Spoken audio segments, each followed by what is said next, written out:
Story 1. The Midnight Delivery. It was 2:17 a.m.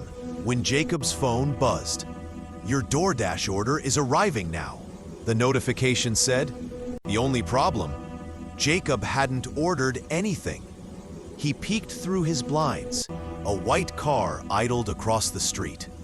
The headlights flickered twice, then turned off. His heart rate rose. Maybe it was a glitch. He'd been up late working, surrounded by empty Red Bull cans and code on his laptop. Then came the knock.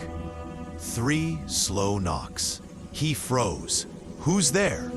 A man's voice, calm, polite, replied, "Delivery for Jacob. Chicken tenders and fries." Jacob stepped closer. The peephole showed a delivery bag on the mat, but the man's face was too close to the door, like he was listening for something. Jacob said, "I didn't order that." Silence. Then the man whispered, "We know." Jacob stumbled back. His phone buzzed again. "Your order was handed to customer. Enjoy your meal." He hadn't opened the door. The app showed a photo, proof of delivery. The image showed Jacob standing at the door, smiling, holding the food. Except Jacob was inside the entire time. He slowly turned toward the dark hallway leading to his kitchen. A paper bag sat on the counter, the same one from the photo. Grease stains, still warm, and under the fries, a note. "Next delivery, 2:17 a.m. tomorrow. Please answer the door this time." Story 2. The Static Channel. Mia and her brother Dylan moved into their late grandparents' farmhouse. It was cozy, quiet, until the TV started turning on by itself. Always to the same thing, static. At first, they blamed bad wiring, but every time it happened, the house got colder. And beneath the static, faint voices whispered. One night, Dylan turned up the volume and heard it clearly. A woman's voice crying, "Help me, basement." They'd never been to the basement. Their grandmother always kept it locked. But that night, the padlock was gone. The air reeked of rot. Cobwebs hung like curtains, and in the center of the room was an old CRT television, plugged into nothing, playing static. Dylan leaned closer. His reflection appeared distorted, stretched. Behind his reflection stood an old woman with hollow eyes. He screamed, stumbled back, and the TV shut off.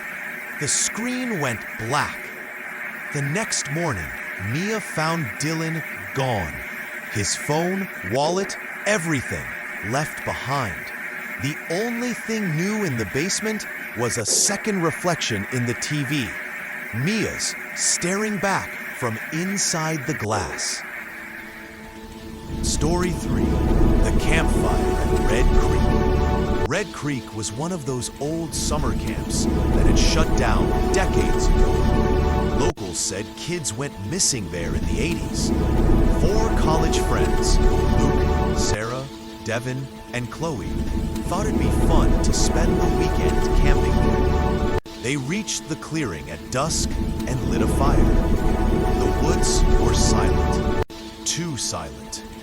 Then came the laughter, high-pitched, childlike. Sarah froze. "Did you guys hear that?" "Coyotes," Devin joked. But the laugh came again, closer. Later that night, Chloe went to collect firewood. 10 minutes passed, 15. She didn't return.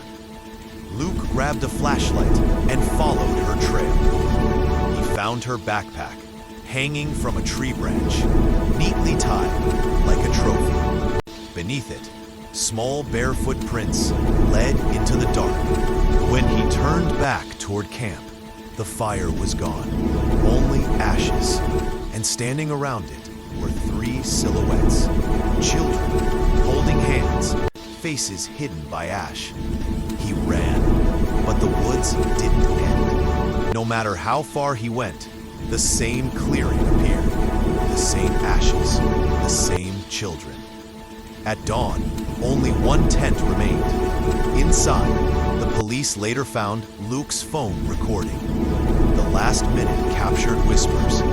Tag, you're it. Dot.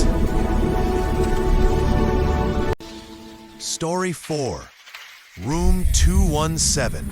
Genre, psychological haunted hotel. Abandoned motel off Route 66, Arizona. Emily was a travel vlogger exploring forgotten places. Her new video, America's Creepiest Abandoned Motels. She found the Sunset Rest Inn just before nightfall. Dusty, half-burned, and silent. The neon sign still flickered, vacancy. She filmed everything.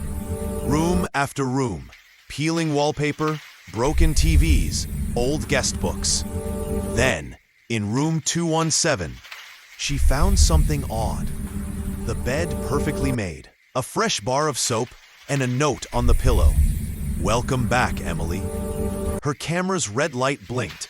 It had turned on by itself. The footage later showed her talking to someone, but only her voice was recorded. The timestamp ran for 5 hours, but she remembered nothing.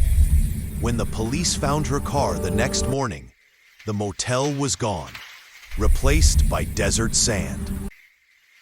But when they checked her camera, the last frame showed room 217 again, with Emily lying on the bed, asleep, and a shadow sitting beside her, stroking her hair. Story 5. The Babysitter's Window. Ashley was babysitting for the Parkers, a quiet family with 2 kids, Ethan and Lily. The house was huge, with a wall of glass windows facing the woods. Around 9 p.m., she tucked the kids into bed. The parents wouldn't be home until midnight. Half an hour later, the motion light outside flicked on. A man stood by the tree line, watching the house. Ashley called 911, but when she looked back, he was gone. The police said they'd send a car. Then her phone buzzed, a text from Mrs. Parker. Checking in, kids okay? Ashley replied yes. Mrs. Parker texted back, we never hired a babysitter tonight. Ashley's hands trembled. She ran upstairs. The kids' beds were empty. Outside, the motion light came on again. Through the glass, 2 small figures stood, holding hands, beside a tall man. He waved slowly, then pointed upward, toward her window. When the police arrived, the house was empty. But on the window pane, written in the children's handprints, were the words, "Playtime